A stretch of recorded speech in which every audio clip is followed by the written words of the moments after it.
Welcome to the deep dive. Today, we've got a an incredibly intense and polarizing document to work with. Oh, absolutely. We're looking at Reverend Sun Myung Moon's 1979 address, Mhm. Restoring Our Homeland and Fatherland, which he delivered in Belvedere, New York. And this isn't just some old sermon. Not at all. It's really a defining text for the Unification Church, Mhm. for the Moonies. It's a blueprint for a global revolution that's rooted in just absolute personal sacrifice. It seems to just dismiss every institution humanity has ever built. Pretty much. So our mission today is to, cut through all that controversy and really pull out the core ideology. We need to nail down his definition of truth, what he means by the true man. And the specific non-negotiable steps a follower had to take to reach the staggering goal of building a heavenly homeland right here on Earth. Okay, let's get into it. So right at the start, Moon establishes this idea that truth isn't something you find in comfort. Right. It's not in books. It's not a theory. He says it's a living, substantial reality.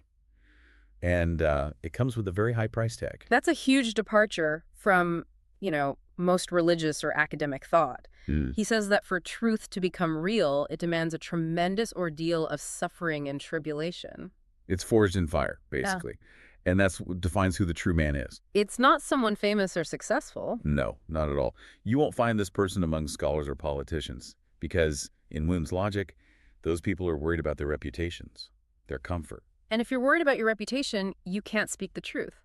Because the truth, according to him, is always an enemy of the way the world is now. He calls a person born for truth an outspoken adversary of evil. He uses this metaphor of a tank, saying it has to go straight ahead no matter what. Through mountains, over rivers, always straight. And that's his core concept, the straight line.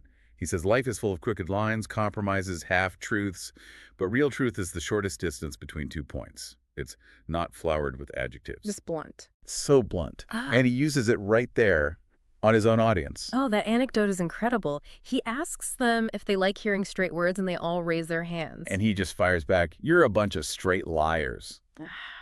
Wow. It's rhetorical shock therapy. He tells them that the people who sneer, "You Moonies," they're the ones speaking straight. But the followers don't like hearing that. He's forcing them to embrace hostility as a form of truth. Exactly. So the true Moonie has to be defined by resilience, by walking all 6 continents with dignity no matter what people say. And the mission isn't just to save yourself. It's to save the entire world. Which leads right into this logic of suffering. The path to truth, he says, is often the exact opposite of what you'd naturally want. If you want to go right, God will come at you from the left. It's all about these contradictions. Yes, and this is where it translates into a mandatory lifestyle. Yeah. A true Moonie is on the mission 24 hours a day. So much so that they might neglect their own appearance. They might look like a beggar because time spent shopping is time stolen from God. And that neglect isn't a failure, it's a spiritual victory. He flips the whole script on value. He does it with that question about smell, which is just so provocative. It really is. He asks if God would say, "Get out of here, you smelly Moonies," or if he'd say, "What a heavenly fragrance you have. That is my smell." Because God doesn't smell physically, but spiritually. So what offends the human nose might actually be fragrant to God. It's a complete inversion of, cleanliness, comfort, everything society values. And this logic, it extends to the most personal parts of life. Marriage, for example. Oh, definitely. He says the highest faith means choosing God's will over your own desires. If you're worried about marrying your old girlfriend or hoping for a pretty wife, you're off the straight line. He makes it personal, too. He talks about his own expectations. He does. He says he prepared himself to marry a crippled girl with one eye and half a mouth, if that was God's will. He braced for the worst possible outcome. Only to be rewarded, in his words, with the best wife. It's the ultimate test of surrender. Prove you're willing to accept the absolute worst, and you'll get the highest glory. The whole thing is built on that biblical paradox. He who seeks to gain his life will lose it, and he who loses his life for my sake will gain it. He calls that the immortal truth. It's the whole operating manual. That is just an impossibly high bar. So, if that's the individual, how does this commitment supposedly revolutionize all of society? Well, this is where he brings out the wrecking ball for history and all global institutions. It's a total demolition job. It is. He says that all past saints, Jesus, Buddha, Muhammad, they all failed. Fail how? They fail to establish a true homeland on Earth because their followers were passive.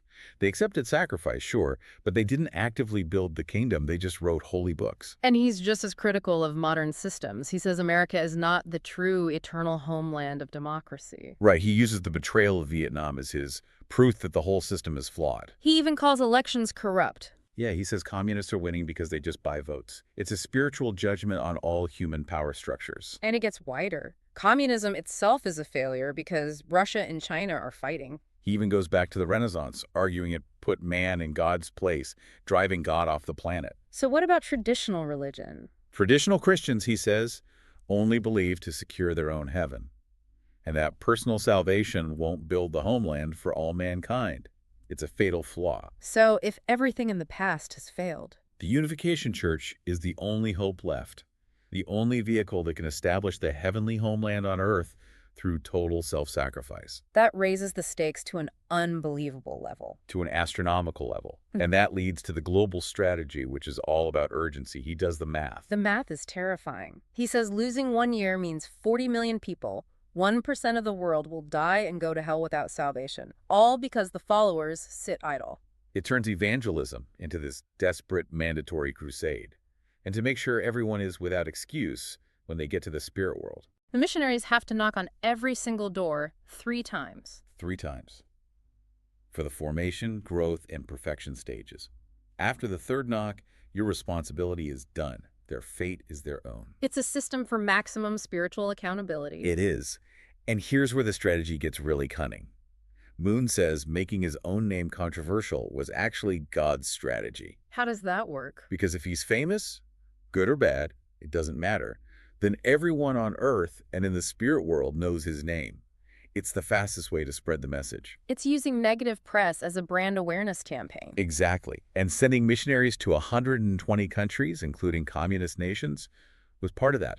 They were sent to be lightning rods for persecution. So the suffering proves they're on the right path. It validates everything. Okay, so how does this actually work on the ground? What's the practical mission? The key is the home church. This is the non-negotiable formula for finding the homeland. It breaks down the giant global mission into something local. Right. Every follower has to become a tribal messiah and true parents to 360 homes in their local neighborhood. 360 homes. That's a staggering commitment. Door to door, teaching, serving. A massive commitment. And there's an order to it. First, you have to succeed in the Cane Home Church. Which is the evil, hostile world outside your family. Yes.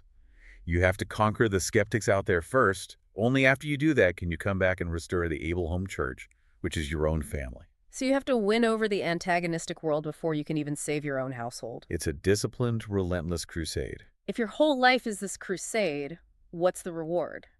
The eternal payoff has to be huge. The stakes couldn't be higher. He says if a member dies while fighting for the mission on earth, they become the king of martyrs in history. Better than any past saint, better than Jesus. Superior. Because they died actively building the kingdom, not just preaching about it. Their death has monumental historical meaning. And this guarantee of value comes from the true parents. Yes, they send their children into the worst possible suffering, but they guarantee a love that makes them the natural sons and daughters of God.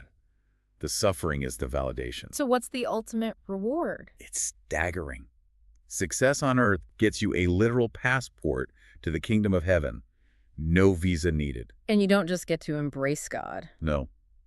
Moon promises that even you will become a god and can own God. Wait, hold on. Not just salvation, not just sitting near God.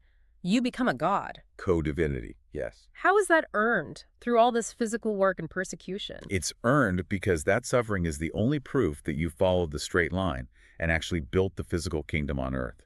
You did what all other religious figures failed to do. The reward has to match the world-changing scale of the effort. And he says it's all being recorded. Meticulously. He says God's computer is the best. Every knock on a door, every time a follower is hit, kicked, and spit upon, it's on tape. This is the final validation.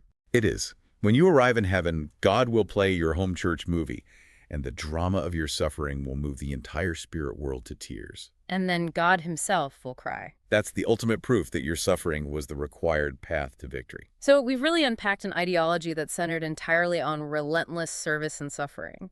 And it views all this misery not as a punishment, but as the only logical, straight path to building a physical fatherland on Earth. It's a system that demands a complete inversion of human desire in exchange for, well, for co-divinity. And that's the revolutionary idea, isn't it? The homeland is going to be right here on Earth. Right. And the mission to create that heaven supersedes everything: personal desire, family, traditional religion.